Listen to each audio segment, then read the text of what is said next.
హల్లెలూయా స్తోత్రం. దేవునికి మహిమ కలుగును గాక. దేవునికి ఘనత మహిమ కలుగును గాక. ఆమేన్. సమస్త మానవులు బంధుమిత్రులు మనందరము ఎవరిని స్తుతించాలి? దేవుణ్ణే స్తుతించాలి. దేవుని నామానికే స్తోత్రం కలుగును గాక. ఈరోజు బ్రతికి ఉన్నామంటే దేవుని కృప. దేవుని కృప లేకపోతే ఒక్క క్షణం కూడా ఈ లోకంలో ఉండేవారం కాదు. ఎందుకంటే దేవుడు కనిపెట్టని మానవుడు ఈ లోకంలో ఉన్నాడంటే ఒక్కడు కూడా లేడు. సమస్త మానవులను బంధుమిత్రులను మనలను దేవుడు ఏర్పాటు చేసుకొని ఉన్నాడు. దేవుని అరచేతుల మీద చెక్కి ఉన్నాడు. సమస్త మానవులకు ఊపిరి శ్వాసను దయచేయు దేవుడు కానుకగా ఇచ్చాడు. సమస్త మానవులకు శ్వాస లేని మానవుడు ఈ లోకంలో ఉన్నాడంటే ఒక్కడు కూడా లేడు. శ్వాస తీసుకుంటే గర్వం, కోపం, ద్వేషం, అసూయ మానవునిలో. ఎందుకు అపవాది క్రియలకు లోబడుతున్నాము? అపవాది క్రియల నుండి తప్పించి దేవుడు ప్రేమామయుడు, కరుణామయుడు, అనంత కరుణామయుడు.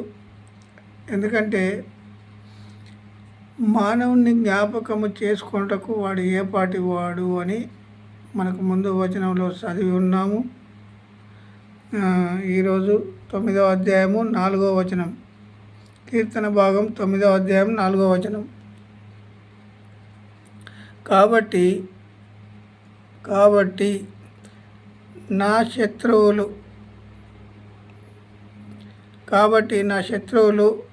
వెనుకకు మల్లుదురు.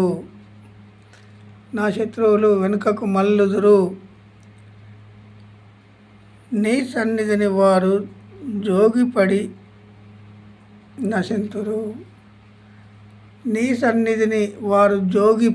నశించుదురు. మళ్ళీ దేవుని సన్నిధికే రావాలి ప్రతి మానవుడు. సృష్టించిన సృష్టికర్తను తప్పించుకొని తిరిగిన మానవుడు ఈ లోకంలో ఒక్కడు కూడా లేడు. సృష్టించిన సృష్టికర్త మాత్రమే జ్ఞాపకం చేయాలి ప్రతి మానవుడు. ఎందుకంటే కాబట్టి నా శత్రువులు వెనుకకు మల్లుదురు. ఎటు మళ్ళిందట వీళ్ళు? శత్రువులు వెనుకకు మల్లుదురు. వెనుకకు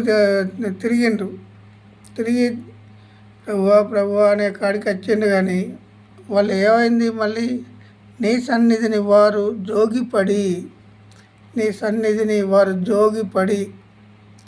సన్నిధిని జోగిపడుతున్నారు, కానీ గ్రహించుటలేదు.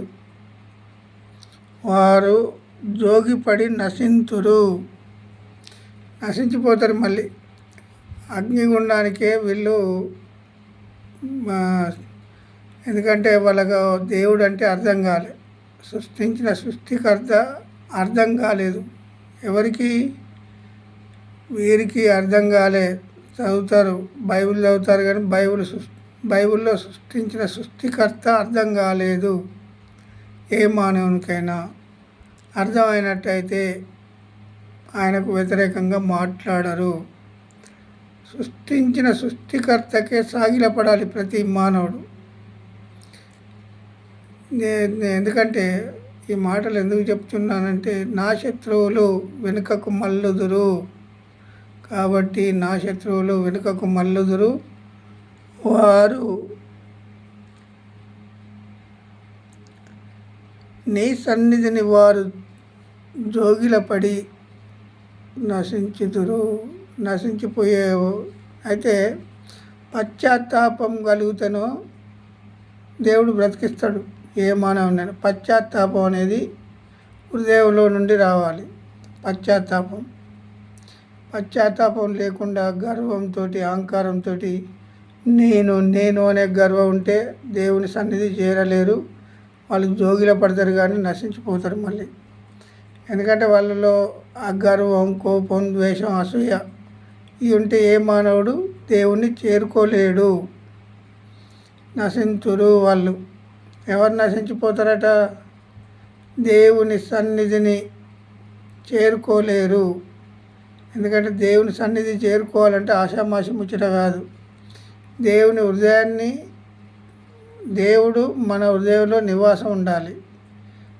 ప్రతి క్షణం దేవుణ్ణి జ్ఞాపకం చేయాలి. ప్రతి ఆలోచన దేవుణ్ణి ఆలోచన చేయాలి.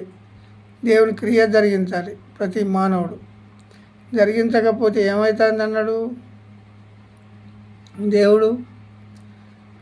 జరిగించాలి ప్రతి మానవుడు. ఎందుకంటే దేవుడు చేసే కార్యాలు కంటికి కనబడవు, చెవులకు వినబడవు. దేవుణ్ణే జ్ఞాపకం చేయాలి. మనుషులు పొగొడుతారు ఇప్పుడు ఈ రోజుల్లో. మనుషులే గణపరుచుకుంటారు. ఇది నేనేమంటున్నా అంటే, నేర్చుకోవడం తప్పు కాదు, గౌరవించడం తప్పు కాదు, మనిషిగా గౌరవించడం తప్పు కాదు. కానీ మనుషులకే సాగిలపడతాంది ఇప్పుడు. వీళ్ళంతా ఎటువంటి వాళ్ళు? అహంకారులు, గర్విష్ఠులు. నేను అనే గర్వం, నేను అనే అహంకారం ఎక్కడి నుంచి వచ్చింది? అపవాది నుండి వచ్చిన గర్వం. అపవాదికి సాగిలపడుతున్నారు వీళ్ళు. అపవాది నుండి దేవుడు తప్పిస్తే మళ్ళీ అపవాదికే సాగిలపడే వాళ్ళు వచ్చారు. ఎందుకంటే ఇప్పుడు దేవుడు సృష్టించాడు కదా, కళ్ళను, ముక్కును, చెవులను, నోరును, మాట్లాడడానికి నోరిచ్చాడు, శ్వాస విడవడానికి ముక్కు ఇచ్చాడు, చూడడానికి కళ్ళు ఇచ్చాడు, వినడానికి చెవులు ఇచ్చాడు, మనం తినడానికి, ఆహారం తినడానికి నోరిచ్చాడు. మరి ఈ శక్తి ఎక్కడి నుండి రావాలి? ఇప్పుడు నువ్వు తెల్లటి ఆహారం తిన్నావు, అన్నం తిన్నాక దాన్ని రెడ్ రక్తముగా ఎలా మారిపోతుంది? ఎవరైనా గమనించారా? ఇలాంటి మాటలు గమనించరు. ఇక అనేకమైన మాటలు చెప్తారు. ఇప్పుడు ఉన్న సేవకులు కావచ్చు, విశ్వాసులు వినేవాళ్ళు కావచ్చు. ఇప్పుడు తెల్లటి ఆహారం తీసుకుంటే ఎర్రటి రక్తముగా మారి శక్తిని ఇస్తున్నది. ఇంకా ఎన్నో చెత్త చెదారం తింటాం. ఆ చెత్త చెదారాన్నంతా తొలగించి ప్రతిరోజు దేవునికి, అది ఒక క్రియ దేవునికి. మానవుల్లో చెత్త కూడుకుపోకుండా చేస్తున్నాడు దేవుడు. ఆడన గమనించాడా? నేను తినే ఆహారము ఇలాంటి ఆహారం కదా, మరి తెల్లటి ఆహారాన్ని బ్లడ్గా మార్చి శక్తిగా మా శక్తి బలాన్ని ఇస్తుంది కదా మరి ఇది అనే ఆలోచన ఎప్పుడైనా చేస్తున్నామా? నా శత్రువులందరూ ఇప్పుడు దేవుణ్ణి సృష్టించిన సృష్టికర్తకు విరోధులు ఉన్నారు. మనుషులలోనే, మానవులలోనే. ఎందుకంటే అర్థం చేసుకోక ఆయన మాటలు, ఆయన ఆలోచన, ఆయన క్రియలు. మరి ఎందుకు అర్థం చేసుకోలేకపోతానో దేవునికి తెలుసు.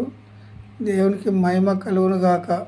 ఎందుకంటే దేవుడు చేసే కార్యాలు కంటికి కనబడవు, చెవులకు వినబడవు. దేవుణ్ణే సృష్టిస్తాను ఇప్పుడు మానవులు. దేవుని క్రియలు జరిగించు అని అంటే దేవుని క్రియలు జరిగించడం లేదు. ఎందుకంటే పంట విస్తారము కానీ పనివారు తక్కువ అన్నాడు. తక్కువగా, ఎందుకంటే విస్తారమైన పంట ఉంది ఈ లోకంలో. దేవుని నమ్మని వారు ఎంతోమంది ఉన్నారు. వారిని రక్షించాలని దేవుడు చెప్పి ముద్దు పెట్టుకున్న వాడిని ముద్దు పెట్టుకుంటా, నేను చెప్పిన వానికే నేను వాక్యం చెప్తా, విన్నవానికే వినిపిస్తా, అన్నం తిన్నవానికి అన్నం తినిపిస్తా అనే బోధకులు వచ్చారు ఇప్పుడు. దేవునికి మహిమ కలుగును గాక. దేవుడి మాటలు దీవించును గాక. ఆమేన్.